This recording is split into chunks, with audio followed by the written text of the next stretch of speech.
নমস্কাৰ, মই ৰঞ্জন চৌধুৰী।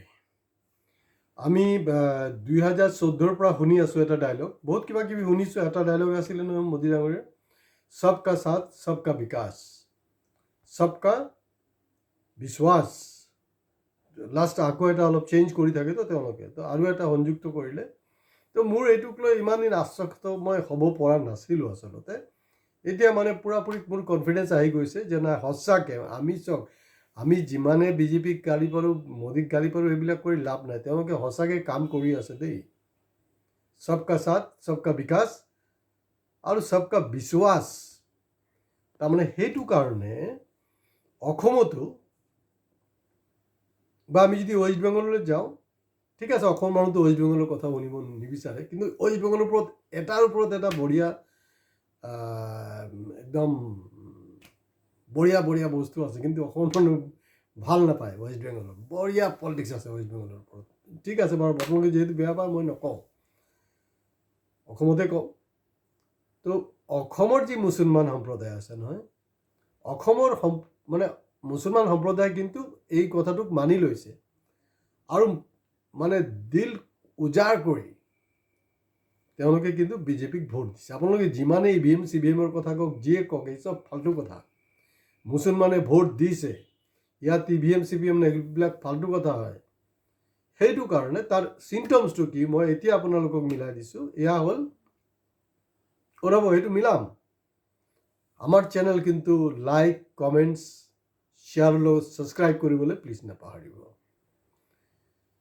কথাটো এনেকুৱা যে ঈদত গৰু বলি দিব নালাগে, গাই বলি দিব নালাগে। মানে বলিতো নহয়, এইটোক মানে হালাল কৰিব নালাগে, মানে কুৰবানী দিব নালাগে, ভাল কথা।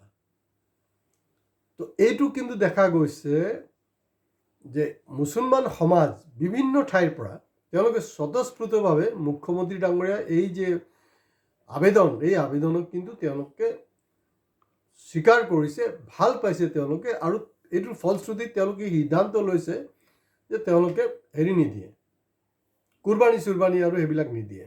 হয়, মুখ্যমন্ত্ৰী কিন্তু আৰু এটা আপোনালোকক অল্টাৰনেটিভো দিছে। তাৰমানে আপুনি গাই নালাগে, আপুনি ছাগলী, ভেকুৰী, মানে কিবা ভেড়া আৰু কিবা কিবি ইত্যাদি ইত্যাদি নাম ঢেৰ আছে, এইবিলাক আপুনি হেৰি কৰক। তো সনাতনীয়ে কিন্তু মই জনামতে কোনো ধৰণৰ বলি প্ৰথাক তেওঁলোকে ভাল নাপায় নেকি। যি একচুৱেলি সনাতনী হয়, হিংস্ৰ, মানে যিকোনো জন্তুক হত্যা কৰাটো কিন্তু প্ৰকৃত সনাতনীয়ে ভাল নাপায়। নাজানো, এইটোতো এতিয়া অমৃতকালৰ সনাতনী হয়, তেওঁলোকে ক'ব পাৰে আৰু এইটো মানি লৈছে, খুব ভাল কথা। কিন্তু বিপদ হৈছে কাৰ জানেনে? মোৰ নিচিনা যে পেকপেকাই থকা এই হিন্দু আছে নহয়, হিন্দুকেইটা ফচি গ'লোঁ। ভাবিছিলোঁ যে অলপ, আমিতো চাওক, আমিতো আৰু গৰু মাংস নাখাওঁ, আমিতো হেৰি খাওঁ, ছাগলী খাওঁ। ভেড়া নাখাওঁ বাৰু, মই ছাগলী খাওঁ, চিধা চিধি কথা দেই। তো ছাগলী কি হ'ল জানো নাই, বজাৰত, দেওবাৰ বজাৰত, লাষ্ট বজাৰত, মানে নিউজ মতে পেপাৰত যোনটো আহিছে, ছাগলীৰ ৰেট, এইটো এটা গ্ৰীনিজ ৰেকৰ্ড কৰিছে, 90,000 গৈ পাইছে। আৰু 50, 55, 60,000তো বিক্ৰী হৈ আছে, মানে 50,000 প্লাছ। ধেমালি কথা নহয়। তো মই ক'ৰ পৰা খাম এইকেইদিন? মইতো ফচি গ'লোঁ ন। ডক্টৰে কৈছে মোক খাব লাগিব, মোক হাই প্ৰটিনৰ দৰকাৰ।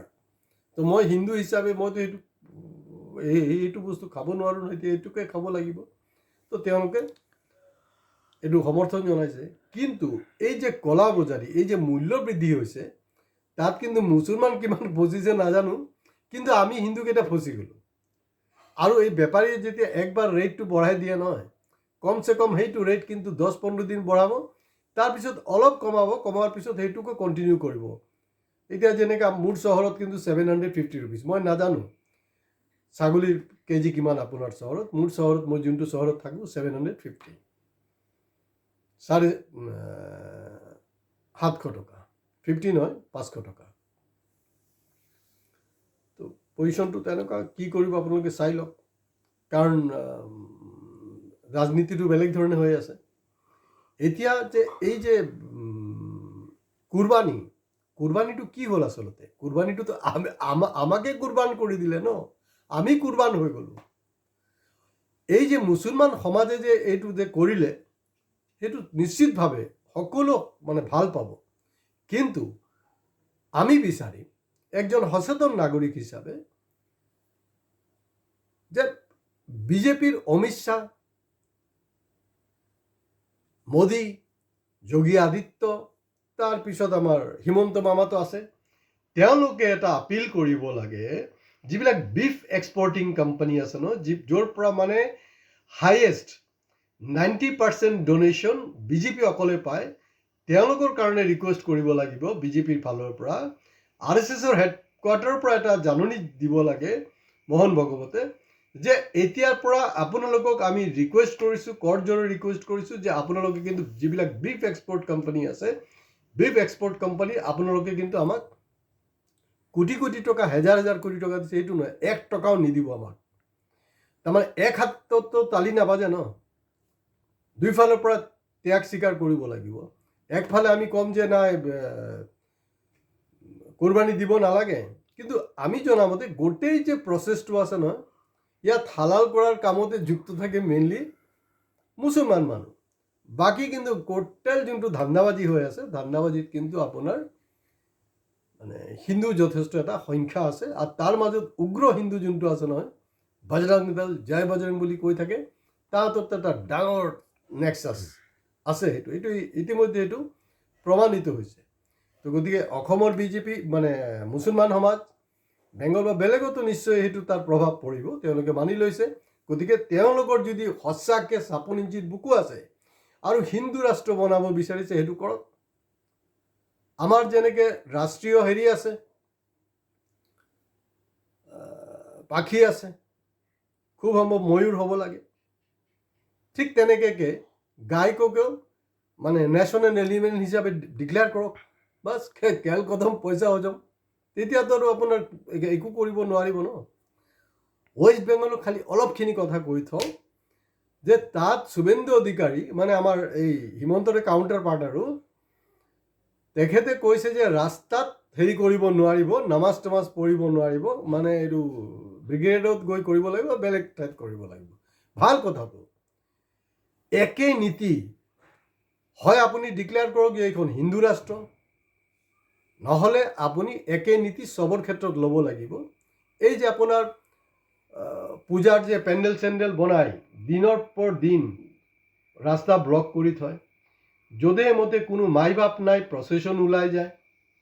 এই যে যিবিলাক ৰোড আছে, নেশ্যনেল হাইৱে আছে, বা এনেই যিবিলাক আমাৰ চহৰবিলাকত ৰোড আছে নহয়, এইটো আমাৰ কাৰণে।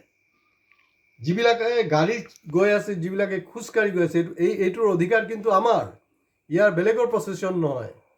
তেনেকুৱা এটা ছিষ্টেম কৰি দিয়ক।